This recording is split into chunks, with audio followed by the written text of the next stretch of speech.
Proverbs 14 verse 2 declares, "He who walks in his uprightness fears the Lord, but he who is perverse in his ways despises him." For centuries this verse has been read as a moral polarity. The upright life flows from reverence for God. The crooked life expresses contempt for Him. This contrast has provided interpreters across Jewish and Christian traditions with a clear lens for distinguishing fidelity from betrayal. Jewish commentators such as Rashi highlight that uprightness, yoser, is not a mere disposition, but a lived honesty in one's dealings with others. To walk in uprightness is to fear God, for the fear of the Lord, yirat, is the inner fountain that produces integrity in outward action. By contrast, the one who strays into perversity, laws, reveals disdain, baz, for God, not in words alone, but in the crookedness of life itself. The verse thus enforces the covenantal principle. True reverence is embodied in daily conduct, while deviation from the straight path signals contempt. The Church Fathers carried this into Christian moral theology. Augustine noted that uprightness is inseparable from piety. To fear God is to orient one's life toward Him in humility and obedience. Gregory the Great interpreted the upright walk as simplicity and truth of heart, and perversity as duplicity and hypocrisy, signs of despising God's order.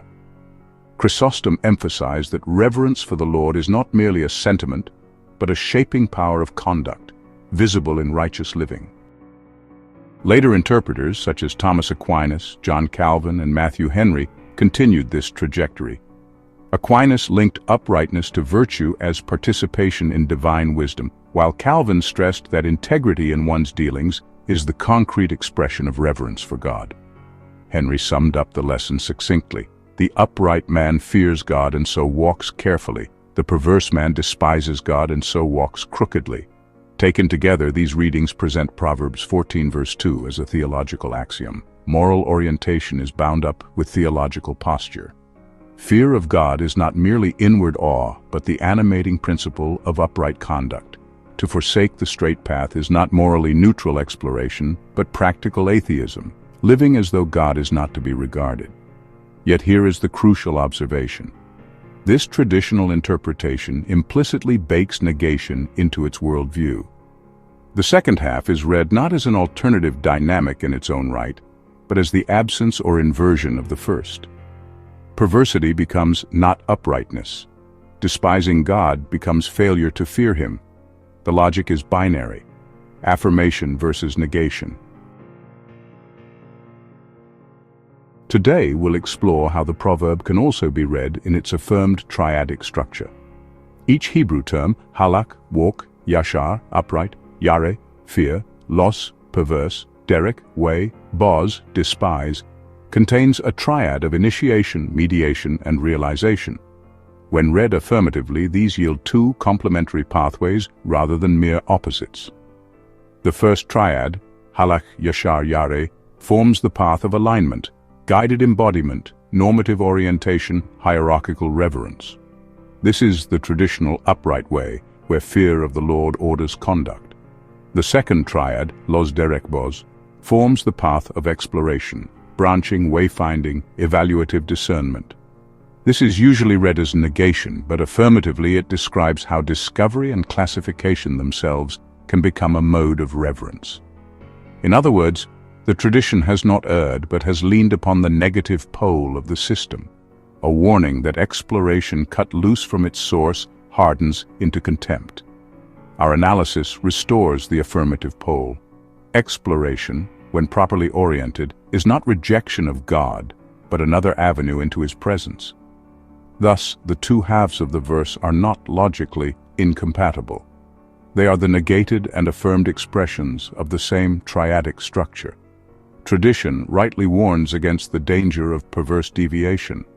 Triadic logic shows that beneath that warning lies a complementary truth. Human beings approach God either through alignment, coherence of life, or through exploration, branching discovery. Both are valid paths when affirmed, both distort when cut adrift, and together they reveal the deeper harmonic structure of the proverb. The first triad, halak, yashar, yara, forms the path of alignment-guided embodiment, normative orientation, hierarchical reverence. This is the traditional upright way where fear of the Lord orders conduct. The second triad, Loz, Derek, Boz, forms the path of exploration, branching, wayfinding, evaluative discernment. This is usually read as negation, but affirmatively, it describes how discovery and classification themselves can become a mode of reverence. In other words, the tradition has not erred, but has leaned upon the negative pole of the system, a warning that exploration cut loose from its source hardens into contempt. Our analysis restores the affirmative pole. Exploration, when properly oriented, is not rejection of God, but another avenue into His presence. Thus, the two halves of the verse are not logically incompatible. They are, the negated and affirmed expressions of the same triadic structure. Tradition rightly warns against the danger of perverse deviation. But triadic logic shows that beneath that warning lies a complementary truth. Human beings approach God either through alignment, which is the coherence of life, or through exploration, that is, branching discovery. Both are valid paths when affirmed, both distort when cut adrift, and together they reveal the deeper harmonic structure of the proverb. The first half of Proverbs 14 verse 2, "He who walks in his uprightness fears the Lord," has always been read as an affirmation. A life lived in coherence is grounded in reverence for God. Our triadic analysis confirms this reading, while also illuminating the structural dynamics by which walking, uprightness, and fear interrelate. The Hebrew halak, to walk, is more than a metaphor for daily conduct. It encodes a process whereby possibility is disclosed, guided, and embodied. The opening force of He creates an aperture for action, lamed channels that opening into a directed trajectory, and kaf provides the capacity that makes the trajectory real. What emerges is not simply the fact of walking, but the dynamic of guided embodiment, possibility becoming path and path becoming practiced form. Tradition rightly insists that walking refers to lived conduct. But here we see why such conduct carries weight. It is the embodiment of disclosed possibility shaped into order. The term yashar, upright, sharpens this further. Tradition has always contrasted uprightness with crookedness, seeing it as honesty, integrity, and straightness of heart. Yet the structure of the word shows uprightness as a process of normative orientation. An intention is first seeded by yod, then refined and clarified by the differentiating force of shin, before finally being stabilized into a heading by resh. Uprightness, then, is not simply the absence of distortion, but the positive achievement of clarity. It is intention resolved into direction through the discipline of distinction.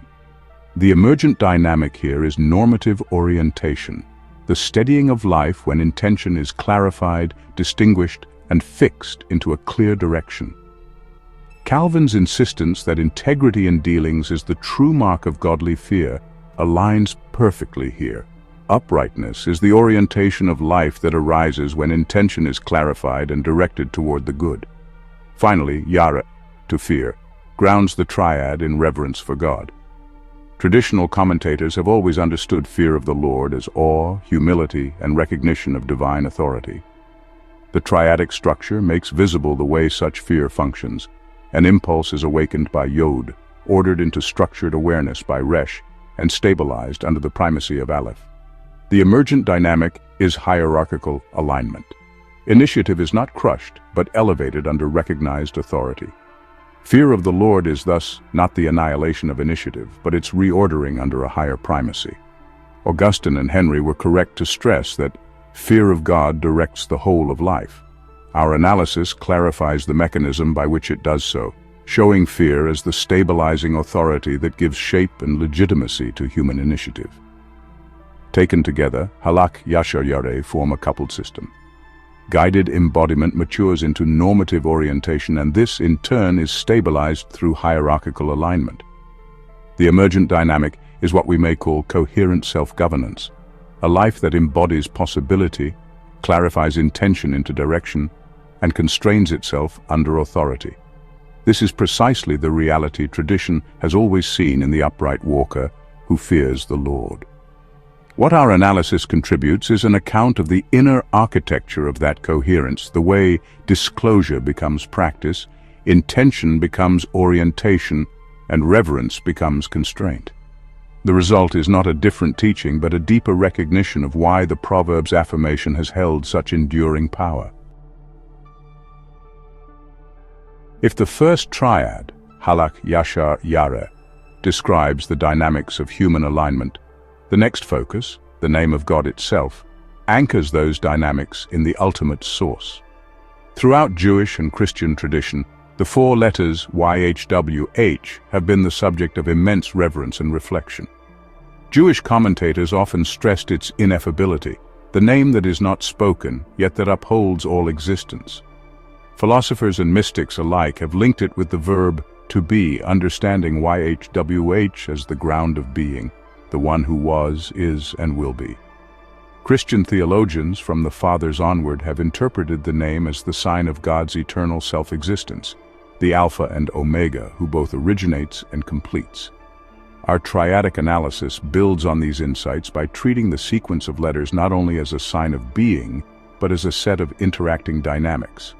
Rather than a static metaphysical label, the name encodes two overlapping triads, two cycles of origination, unfolding, and manifestation, that together display God as self-revealing and self-sustaining. The first triad, Yod-He-Vav, presents God as generative persistence. The Yod initiates as the seed or origin, the smallest spark of impulse. The He unfolds this impulse into expression, opening the seed into visible pattern. The Vav then links and sustains the expression across moments, joining the initial spark to its unfolding continuity. The result is a process of origination carried forward, the persistence of being that tradition has always recognized in YHWH as He who is. The second triad, He-Vav-He, presents God as relational epiphany. Here the first He opens as breath, the beginning of communication. The Vav mediates by joining and connecting, establishing relation across difference. The final, He manifests as revelation, the stabilized presence that becomes perceptible. In this cycle, God is not only the eternal seed, but the one who reveals Himself as present, joining openness and manifestation in a rhythm of disclosure. These two triads overlap in the sequence He-Vav, the point where expression and connection bind the inner cycle of persistence to the outer cycle of manifestation. Out of this overlap emerges what we may call autopoietic revelation. The name signifies not only that God is, but that God is ever generating, ever revealing, ever connecting Himself to creation in a continuous loop. Here we find deep continuity with traditional interpretation. When Jewish sages insisted the name is unutterable, they pointed to its function as more than a word, an active reality that grounds all being.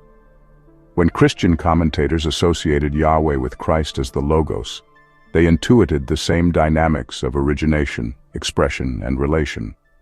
Our analysis does not replace these insights, but articulates the structural logic by which the name accomplishes what tradition has long proclaimed. God is the source, who both sustains Himself and discloses Himself. Thus, the divine name triads place human alignment, halak yashar yare, within a wider frame. Alignment finds its ground not in arbitrary morality, but in the self-generating, self-revealing activity of God. The walker's coherence mirrors divine persistence. The upright person's orientation echoes divine expression. The fear of the Lord resonates with divine manifestation. Tradition has always held that reverence for God orders human life. The triadic reading makes this resonance visible, showing the name itself as the structural archetype of the dynamics into which human alignment is drawn.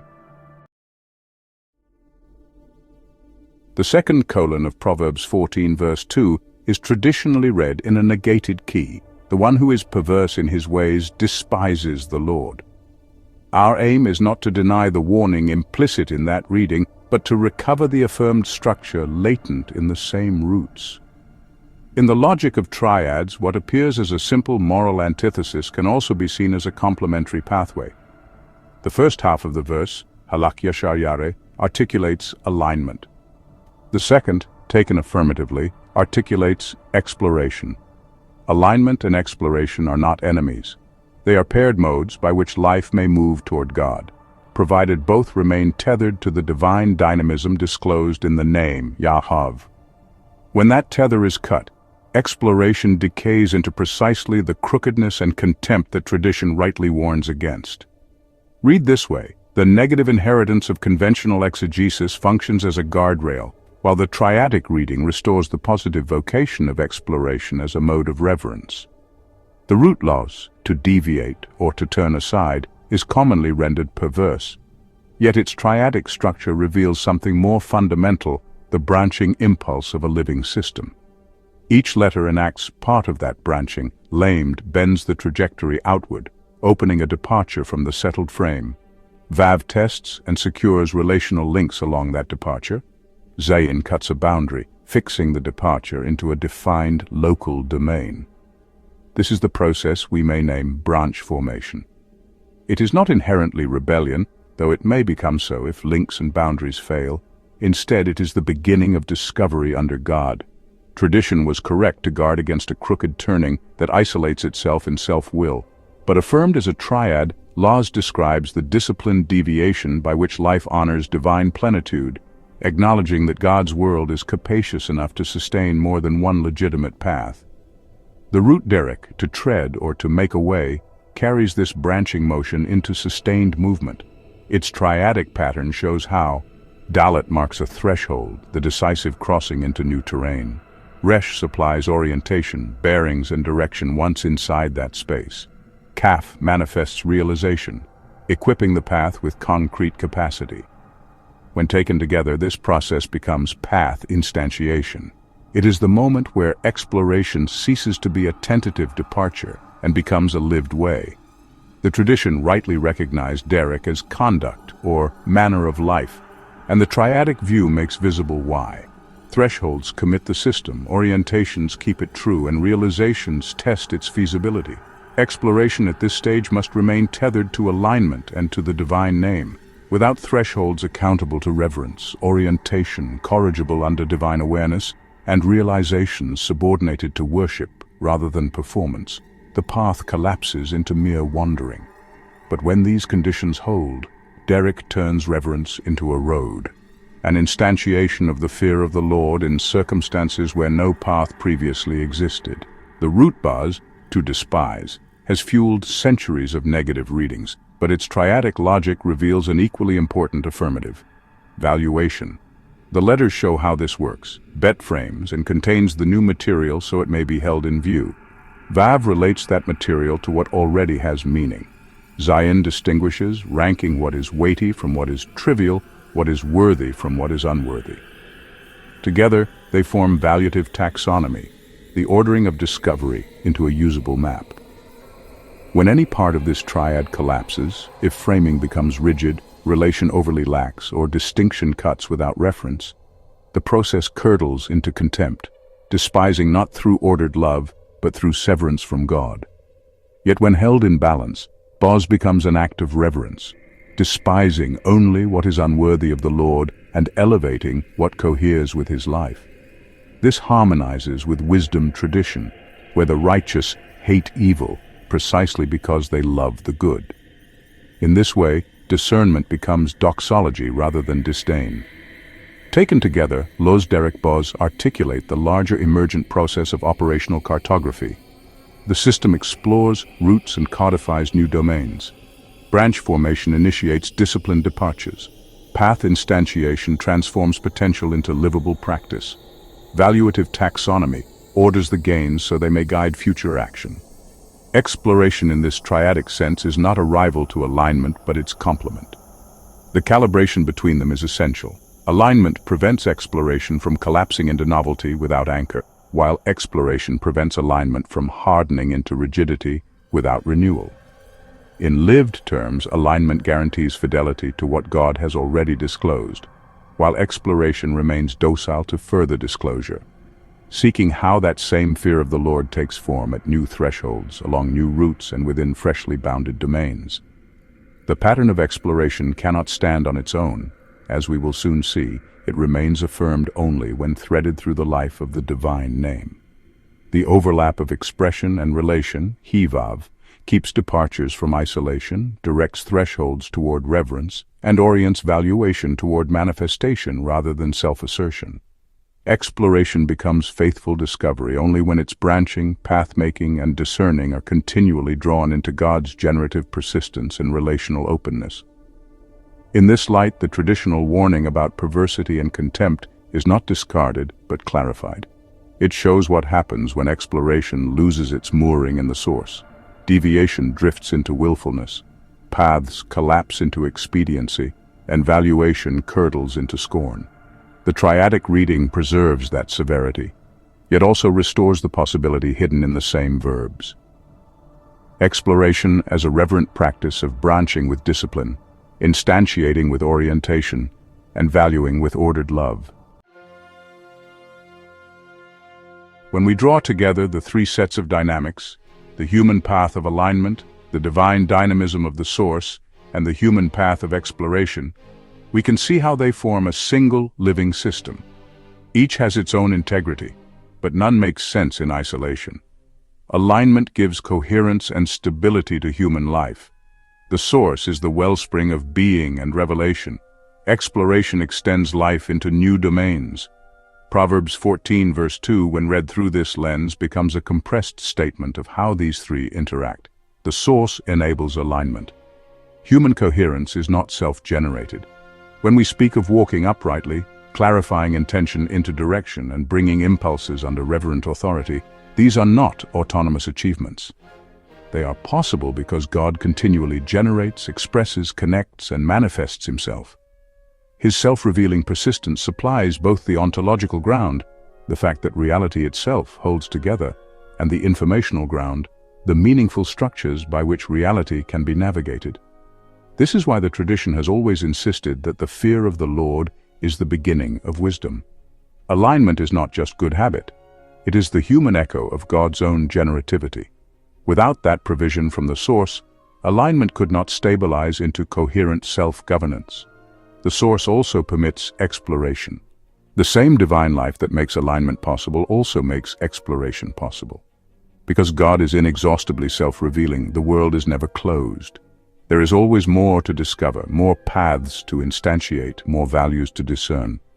The very dynamism of the name, origination, expression, relation, manifestation, creates a field in which branching and testing are not merely tolerated but invited.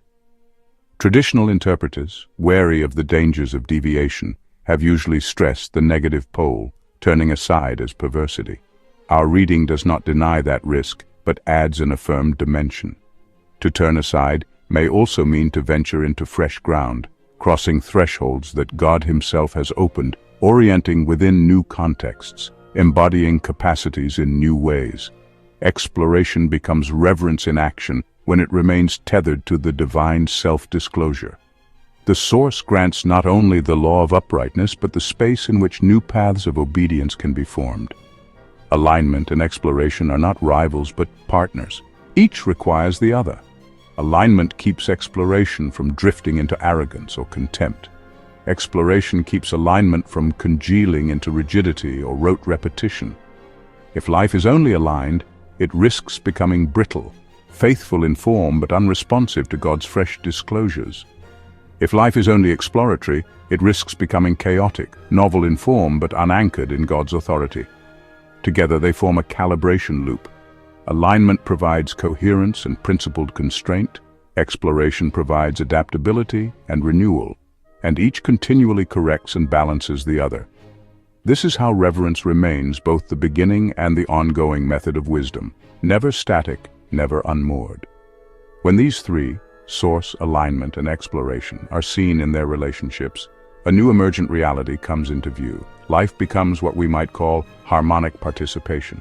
Human beings live stably yet adaptively, grounded in God's generative persistence, ordered through coherent practice and extended through faithful discovery. Upright walking is preserved, but so is disciplined branching. Reverence remains the anchor, while discovery becomes an instrument of praise. Here the traditional warning retains its force. When exploration cuts itself loose from the source and refuses the discipline of alignment, the triad collapses into its negated form. Branching becomes wayward deviation. Path-making becomes opportunistic self-indulgence. Valuation curdles into contempt. This is the perversity and despising of God that Jewish and Christian interpreters have rightly emphasized for centuries. But the triadic analysis shows that this is not the only possibility encoded in the verse. When exploration remains provisioned by God's self-revelation and calibrated by alignment, it becomes another affirmed path into reverence. In this light, Proverbs 14 verse 2 is not simply a binary opposition between the godly and the ungodly. It is also a compact picture of the whole system of human participation in God's self-disclosure. One path approaches through coherence of life, another through reverent discovery. Both are real, both are necessary, and together they form the living harmony of a people who walk, orient, fear, branch, instantiate, and discern, all under the ever-generative, ever-revealing name. In the end, Proverbs 14 verse 2 is revealed not as a contrast of virtue and vice, but a revelation of how wisdom itself works. Beneath its two short lines lies a living triad, the way of alignment, the inexhaustible source, and the way of exploration. Alignment steadies us, our walk embodied, our intentions clarified, our reverence ordered under God. The name discloses the source, ever-generating, ever-revealing, the ground on which all fidelity stands. Exploration extends us, branching into new territory, testing new paths, discerning with reverence what is worthy of God. Tradition is right to warn us. When exploration abandons its tether, it hardens into arrogance and contempt. But triadic wisdom also shows us the brighter truth. When exploration remains calibrated by alignment and rooted in the source, it becomes another form of worship. Discovery itself can be reverence. Thresholds can be crossed in awe. Valuations can become acts of praise. And here is the invitation. The proverb is not simply telling us to choose one way over another. It is summoning us to hold both in harmony. Walk uprightly, yes, but also venture faithfully. Anchor your life in coherence, but do not fear the branching paths God may open. Let alignment guard you from drift, and let exploration keep you from stagnation. Together, they form a wisdom that is stable without rigidity and daring without contempt. This is wisdom we can live today, to shape our lives as harmonic participation in God's ever-generative, ever-revealing presence. To walk with integrity and to explore with reverence. To order our steps in fidelity and to discover new thresholds of faith. Proverbs 14 verse 2, read in its full triadic depth, is not a warning alone. It is an invitation to a life that is coherent, adaptive, reverent, and alive to possibility. It asks us not only to fear the Lord, but to find in that reverence the courage to walk, to branch, and to discern, ever in step with the one who is and who reveals himself.